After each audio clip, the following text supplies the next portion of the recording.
Well, good evening, everyone. Let me just start with this, and then I'll get into Bertha at the end. Bertha's a big nothing burger, trust me. I'll have more on that in just a second. Heat advisory in effect right now. We hit 98 today. That was it. I'm going 99 tomorrow. Triple digits return after that. But the heat advisory in effect now for the Metroplex. It goes through 8 p.m.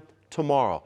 I will be shocked if this isn't extended through the entire weekend and into next week, because we have nothing but triple digits in our forecast. Outside right now, a few clouds off to the south, maybe a couple sprinkles here in East Texas. That's been it. 99 tomorrow, 100 Saturday, 101 on Sunday. Very hot temps. They do continue. Please take note of that. And I have a string of triple digits in my 14-day forecast. Now on to the latest with Bertha. That's it. I mean, just a few little showers and thunderstorms along the Texas coast. The system made landfall up here just north of Galveston, right around the Texas-Louisiana line. It's completely falling apart at this point. Just some scattered rain. I mean, other than maybe a quarter or a half an inch, that's about all the rain this system will produce in the state of Texas, and that's over the next 12 to 24 hours. I'll be back in a few minutes. I'll have the latest on our 14-day forecast and all of those details coming up. All right, as Pete mentioned, the remnants of the tropical storm did bring some rain to southeast Texas, and it's much needed, but it really had a limited impact on the state so far. Here's a live look at Galveston's historic Pleasure Pier. We just checked. There have been no major issues there so far. Beach Patrol officers say the strongest part of the storm remained offshore, but they did issue an advisory for small watercraft as well as a warning on rip currents. Frisco has a new mayor for the first time in nearly a decade. Mark Hill is taking the helm as one of North Texas' most rapidly changing cities, faces some big changes. Yeah, he just sat down with Joe Punniker to lay out his plans for Frisco's future. Mark Hill was sworn in 2 weeks ago in these very chambers. Strong families are what make a strong Frisco. Mark inherits a city that is used to big headlines, big moves, big development. We asked about affordability in a city that is mostly built out for residential. How do you find affordability for that middle market housing? There is definitely a deficit there. There's definitely a need there. And with every need, a question about its effect on traffic and congestion, on major thoroughfares and local roads. That's a regional issue that really needs to get tackled with regional solutions. Being smart about that is what you call disciplined development and disciplined growth. Lately, there has been negative rhetoric, a growing South Asian population. City decisions on mosques and temples have bothered a very loud few. The city depends on its leadership to be composed, respectful, and positive. Mark says he invites a diverse community and a diversity in thought. The city did, however, change its public comment rules, limiting comment to just the agenda items. This was sparked by influencers and outside agitators. So I don't spend a lot of time on issues that I can't control. It doesn't bother me. I'm being honest with you. It doesn't bother me. I mean, I'm aware that there is rhetoric here and rhetoric there. Universal Kids Resort has taken some flack over a stalled ride, perceived lack of shade. The mayor says it's just the early stages for the park. By all indications that I have, Universal is a very good operator and has put a lot of thought into this and knows this community. Another big issue. Mark Hill says he's spoken with merchants along Main Street. Construction really made it a struggle along the rail district for the last 3 years. The opportunity that we have in front of us now is how do we activate that and start really taking some action soon on making that an environment and part of this city. Mark Hill will first focus on getting to know everyone in the city and all the stakeholders outside of it. In Frisco, I'm Joe Punniker. Tonight, 2 FedEx workers are in critical condition after their truck was hit by a train on State Highway 81 north of Itasca. It happened around 2 this afternoon. Investigators say the truck was westbound on a private drive when it was hit by the train while crossing the tracks. Officials say there are no crossing arms or warning signals at the crossing. We've reached out to Union Pacific and FedEx for more information. Tonight, we've learned more about the crash that left that 18-wheeler dangling off the side of I-10 near Houston. Investigators say 2 people suffered just minor injuries. The crash involved 2 semis. One was carrying furniture. It took crews several hours to clear the big rigs from the highway. Looking ahead to new tariffs taking effect on foreign goods tomorrow. The Trump administration is implementing a 10 to 12.5% tariff on items from dozens of countries. The measure will take effect as a previous 10% near blanket tariff is set to expire. The White House says President Trump remains committed to his trade agenda even after the Supreme Court rejected his tariffs earlier this year.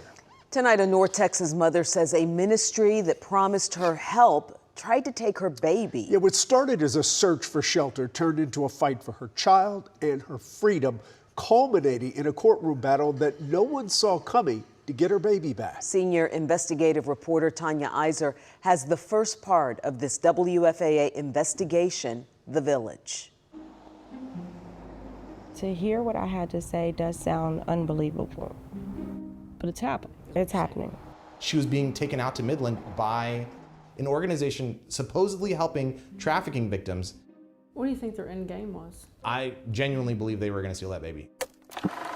This is movie stuff. It's a wild deal. This case is crazy. I mean, they wanted her child, period. Nah,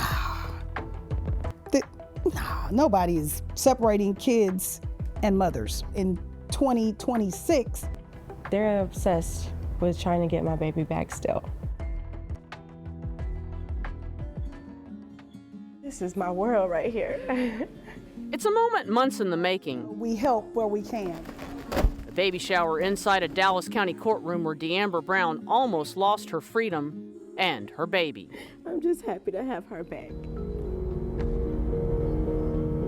Brown's story begins back in November when she needed a place to live. I was at the end of my pregnancy, just quit both my jobs, too big to work. She was homeless and a human trafficking survivor. A Dallas shelter referred her to Reflection Ministries in Midland. Their housing complex was known as The Village. I really thought it'd be a place where I could start over, bring my other kids, have a new life. On December 1st, 10 days after arriving at Reflection Ministries, Deamber Brown underwent an emergency C-section at Midland Memorial Hospital. They were like, you're going to have this baby tonight.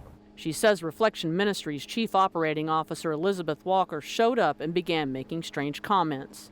It was what I thought were jokes of, oh, this is my baby. She's just having the baby for me. She's just a surrogate. Reflection Ministries founder Lisa Bounds would later produce paperwork claiming Brown signed over temporary guardianship of her newborn to her. Do you remember signing the paperwork? No, there was no signing of any paperwork. Court records show hospital staff later told investigators that Brown would not have signed any guardianship paperwork without a social worker and Midland Memorial's legal department being involved. We repeatedly reached out to Lisa Bounds and Elizabeth Walker for interviews, but both declined. Their attorneys maintained that neither woman did anything wrong. When Brown accepted Reflection Ministries' offer to stay in Midland, she was on Dallas County probation for shooting a man in the leg. She says Elizabeth Walker promised to transfer her probation there, but it never happened. She says when she told an employee she wanted to leave with her baby, she got a chilling response. She told me that she talked to Lisa and Elizabeth, and Elizabeth had told her the only way I'm leaving is in handcuffs. 2 days later, I was arrested. Why do you think she did that? Just for my baby. Just to get me out the way. After 5 days inside the Midland County Jail, she was transferred to jail in Dallas. Her baby stayed in Midland with Bounds. She spent Christmas behind bars. All right. Brown ended up in here, the courtroom of Judge Rocky Jones in Dallas. All right. It was her job to decide if Brown actually violated her probation by leaving Dallas County without permission. Let me tell you the other part of that. Earlier this year, Lisa Bounds showed up in Jones's court and asked to meet with the judge. She starts telling me why Ms. Brown was terminated from the program and telling me how she believed that she was an unfit mother. I genuinely believe they were going to steal that baby. Jacob Zachariah was Brown's court-appointed lawyer in Dallas. By hook or crook, they were going to get that baby. Judge Jones said Bounds and Walker wanted Brown to permanently sign away her parental rights. And their mission was to make sure that this young lady got prosecuted and that her probation was revoked. Walker wrote an email to probation saying, unfortunately, incarceration is sometimes necessary for an individual to pause, reflect, and take accountability. I denied the state's motion to revoke. Brown was released from jail.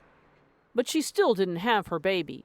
Bounds and her husband had gone to court in Midland seeking permanent custody of the child. When she told me her story, red flags were all over the place. Anthony Reed was Brown's lawyer in the Midland custody battle. In a court filing, the Bowens claimed Brown had a history of child abuse and neglect. It asked that she be denied access to the child. The couple also asked Brown to pay them child support. It stunk to high heaven. Eventually, a Midland judge ordered the baby returned to Brown.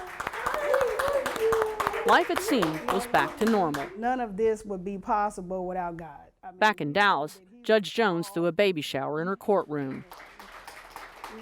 But Brown and her supporters would soon realize the story was far from over. Tomorrow night, as Deamber Brown's story continues, you'll hear about visits by mysterious strangers, search warrants, allegations of graphic violence, even arrests, and why Brown worries her baby still isn't safe. In Dallas, I'm Tanya Iser.